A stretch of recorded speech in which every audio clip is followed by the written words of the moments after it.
Tuhan yang memulihkanku, Kau Yesus yang sembuhkanku. Kau sanggup limpahkan kebutuhanku, Yesus, Kau baik bagiku.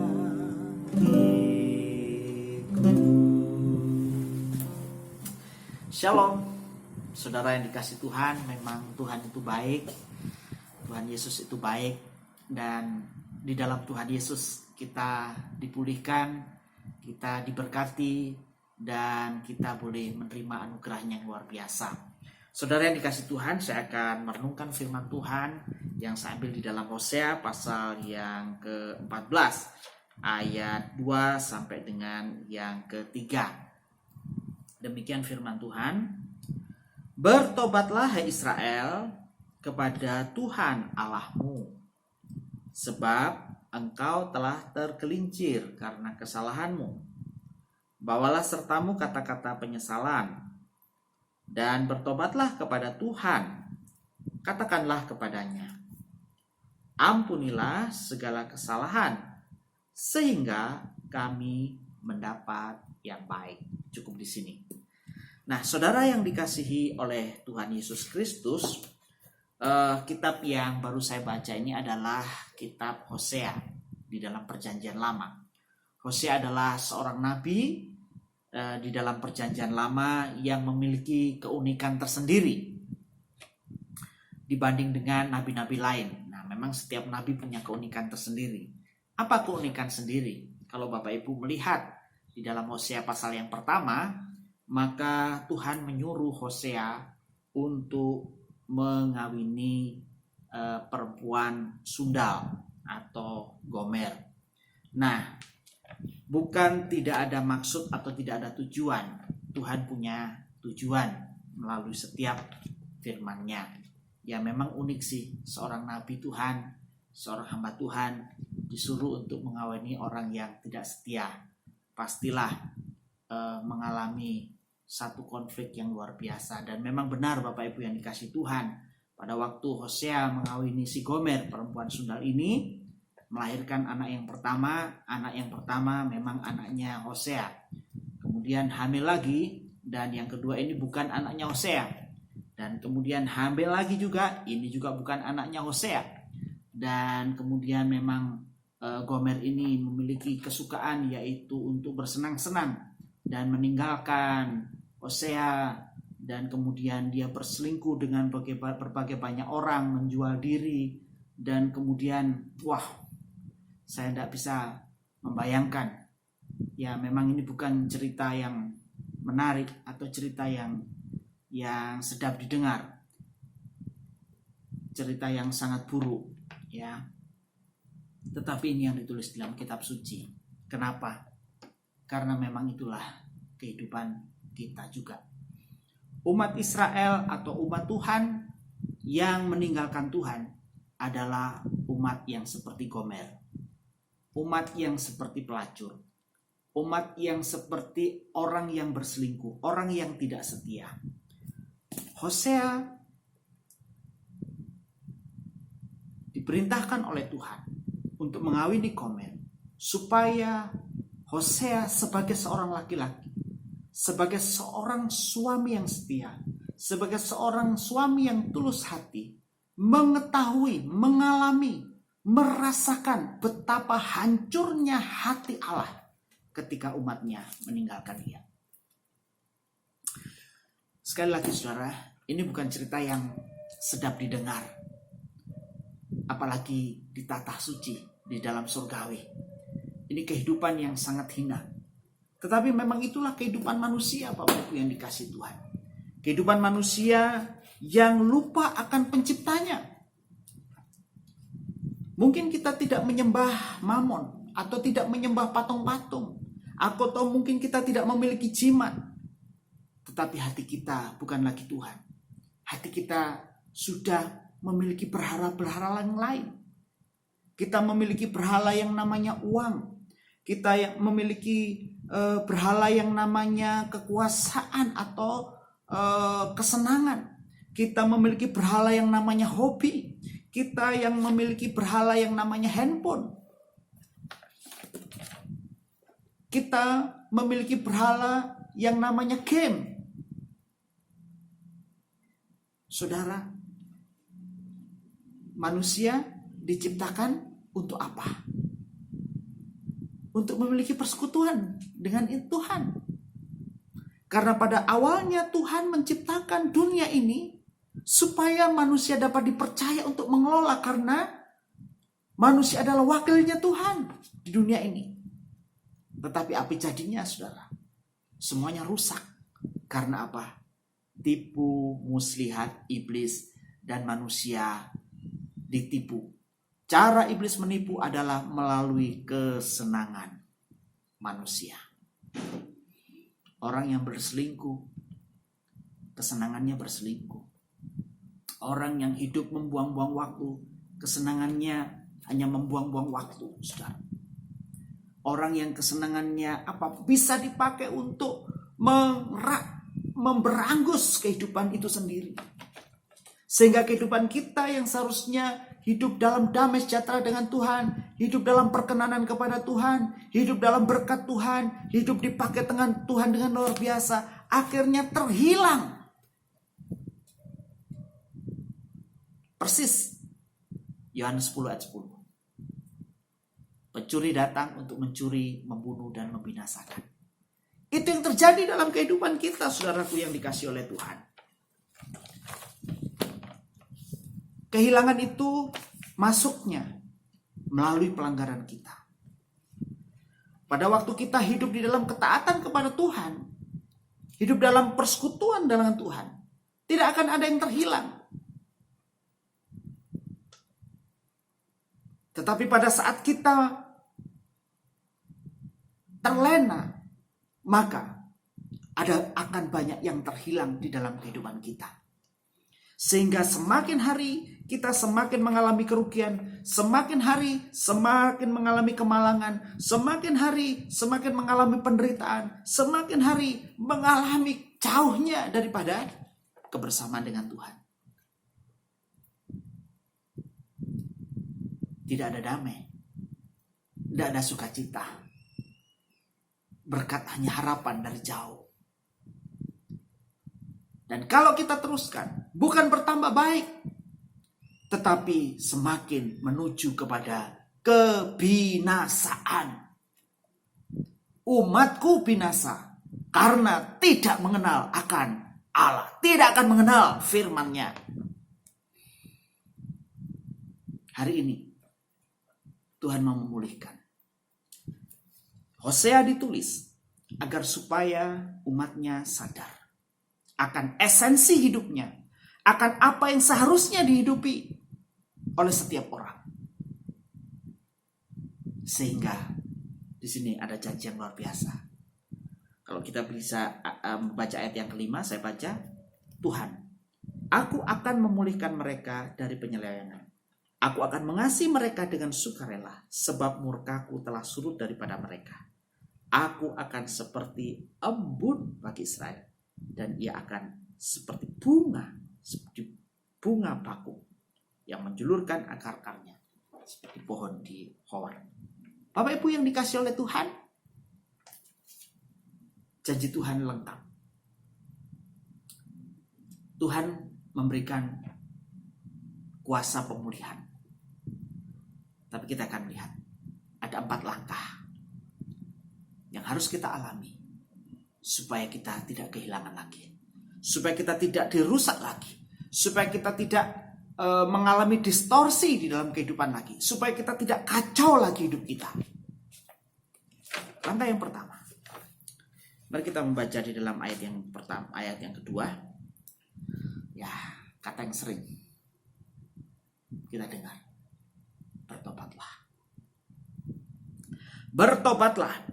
Dalam terjemahan lain lagi adalah kembalilah kepada Tuhan. Tapi Pak, saya kan masih ke gereja. Saya kan masih rajin memberi persembahan walaupun tidak ibadah. Tapi kan saya masih perhatian kepada gereja. Tuhan tidak berbicara tentang itu. Tuhan tidak akan memberitahukan kepada orang lain. Yang paling tahu adalah diri kita. Firman Tuhan berkata, bertobatlah. Artinya, kembalilah hatimu kepada Tuhan. Ini tidak berbicara masalah apakah Anda tetap Kristen atau tidak. Apakah Anda tetap melayani atau tidak. Tidak. Ada banyak orang yang masih melayani tapi hatinya tidak pada Tuhan. Ada banyak orang yang agamanya juga Kristen, KTP-nya Kristen juga, tetapi hatinya tidak pada Tuhan. Hatinya pada mamon. Hatinya pada kesenangan. Hatinya pada egois. Firman Tuhan, hidupmu bukan milikmu, tetapi milik Kristus. Kembalilah kepada Kristus. Yang kedua, firman Tuhan berkata, bawalah sertamu kata-kata penyesalan. Pertama, hati kita harus kita arahkan kepada Tuhan. Kemudi hati kita, setir di dalam hidup kita, harus kita belokkan, kita berbalik kepada Tuhan. Kalau selama ini kita mulai melangkah jauh dari Tuhan, mari kita banting setir, kita belok kepada Tuhan. Yang kedua, kita perlu ngomong sama Tuhan. Kita perlu doa.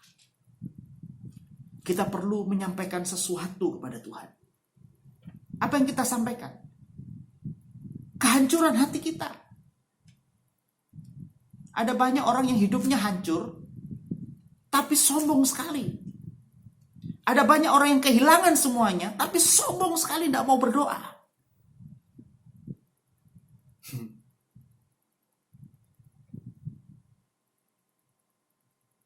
Saudaraku yang dikasih Tuhan, Tuhan dekat dengan hati yang remuk, yang hancur. Bapak Ibu tahu remuk?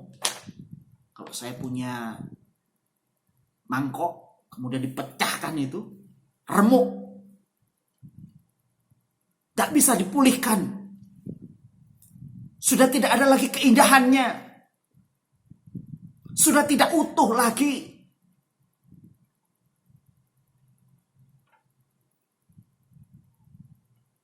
Tapi masalahnya satu. Sudah hancur, tapi tidak mau mengaku di hadapan Tuhan. Firman Tuhan berkata, bawalah sertamu kata-kata. Perlu ekspresi, perlu ungkapan kepada Tuhan. Sebagai ungkapan kerendahan hati kita. Sebagai tanda penyerahan kita. Sebagai tanda kita untuk stop memberontak kepada Tuhan. Di dalam sebuah peperangan itu kalau sudah angkat tangan, itu artinya sudah tidak lagi melawan. Kalau saudara masih berkata, kenapa ya saya ini ikut Tuhan kok tambah menderita? Kenapa ya saya ikut Tuhan kok saya ini tambah ini? Saudara, sebenarnya kita itu sedang melawan Tuhan. Hanya bahasanya rohani.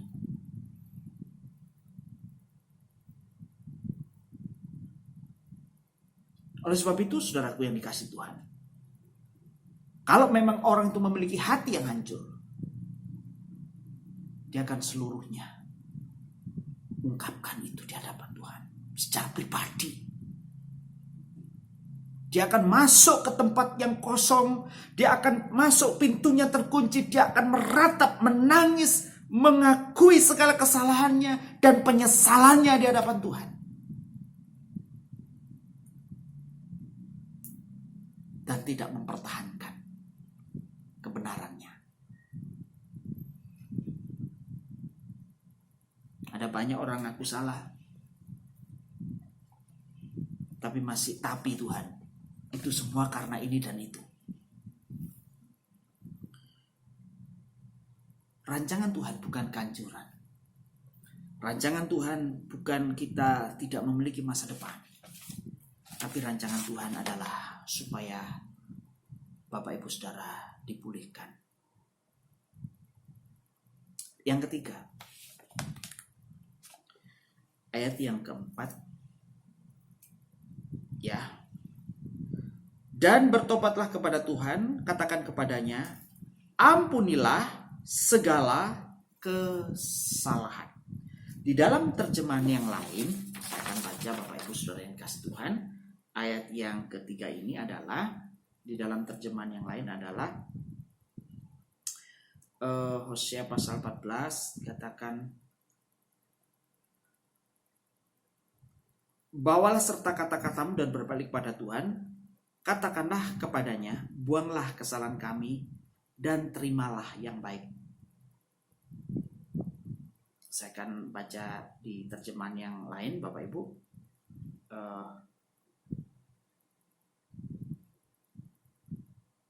Di terjemahan yang lain itu mengatakan bahwa ketika kita datang kepada Tuhan, sampai kita memiliki konfirmasi pengampunan. Memang Bapak Ibu, ketika kita percaya pada Tuhan Yesus, dosa kita diampuni. Tetapi pada saat proses kita berdoa, itu sebenarnya kita mengajukan, memberikan pengajuan kepada Tuhan. Kita berusaha untuk merendahkan hati di hadapan Tuhan. Kita berusaha untuk memohon kepada Tuhan. Tahu artinya? Kita menunggu konfirmasi pengampunan. Sampai Tuhan mengampuni kita. Karena apa? Karena kadang-kadang ketika kita berdoa, kita masih bermain-main. Kita masih bermain-main. Kita berdoa tetapi kita hanya formalitas. Berapa banyak itu kalau berdoa, Tuhan ampunilah dosa saya, ampunilah dosa saya. Kadang-kadang malaikat pun juga bertanya juga, dosa apa ya kira-kira? Ya pokoknya dosa. Nah saudara, kita perlu sungguh-sungguh secara khusus apa menjadi tanggungan dosa kita yang perlu kita selesaikan di hadapan Tuhan. Jenis dosa apa yang harus kita selesaikan di hadapan Tuhan sampai Tuhan mengkonfirmasi selesai. Kalau belum selesai, berarti belum. Tandanya apa? Salah satu tandanya adalah kalau Bapak Ibu sungguh-sungguh ada konfirmasi, damai sejahtera, ada rasa plong, ada rasa kelegaan, ada sukacita, tidak menengok-nengok lagi, dan Bapak Ibu menghidupi pertobatan dengan sungguh-sungguh. Jadi jangan salah Bapak Ibu. 1 Yohanes 1 ayat 9. Jangan dibuat sebagai rumus. Pokoknya mengakui pasti diampuni. Pada dasarnya demikian. Tetapi Tuhan juga melihat hati sampai total, komplit kesungguhan hati. Saudara yang dikasihi oleh Tuhan, ketika kita sudah mengalami penyelesaian dengan Tuhan, rekonsiliasi dengan Tuhan, wow, itu start, itu bintang, itu modal besar, itu harta untuk kita rekonsiliasi, menyelesaikan masalah-masalah yang lain, dan pasti Tuhan akan memberkati. Jadi langkah yang berikutnya, yaitu di dalam ayat yang berikutnya dikatakan, ampunilah kesalahan sehingga kami mendapat yang baik, maka kami akan mempersembahkan pengakuan kami. maka kami akan mempersembahkan, maka kami akan melakukan sesuatu. Kalau sudah diampuni oleh Tuhan, jangan diam saja. Lakukan sesuatu. Ubah, paling tidak ubah wajah kita. Masa kita sudah diampuni tapi kita tetap sedih? Masa kita diampuni kita tetap dendam? Masa kita diampuni tetapi kita masih mengingat-ingat kesalahan orang lain? Saudara, di dunia ini tidak ada orang yang tidak bersalah. Di dalam gereja pun banyak juga yang bersalah juga. Tapi sering kita menghakimi. Seolah kita lebih suci, tidak pernah buat salah. Kalau saudara menghakimi orang lain berbuat salah, berarti artinya kita ada di tempat yang lebih tinggi. Tidak, kita semua sama. Kita semua bersalah dalam banyak hal. Dan Tuhan mau memulihkan kita. Melangkahlah menuju kepada jalan pemulihan di dalam Tuhan. Melangkah terus, maju terus. Bedanya, Tuhan berkenan dalam hidupmu. Tuhan bersama kita. Tuhan memulihkan kita. Tuhan menyembuhkan kita. Tuhan menyebarkan kita. Amin. Kiranya Tuhan memberkati. Mari kita berdoa. Tuhan, terima kasih untuk firman Tuhan. Kuduskan firman-Mu dan meteraikan firman-Mu dalam kehidupan kami. Tidak ada hal lebih berharga daripada pengampunan Tuhan, pemulihan Tuhan. Karena ketika kami dipulihkan, maka berkat menghidupi kami semuanya. Dalam nama Tuhan Yesus, haleluya. Amin. Shalom. Tuhan memberkati.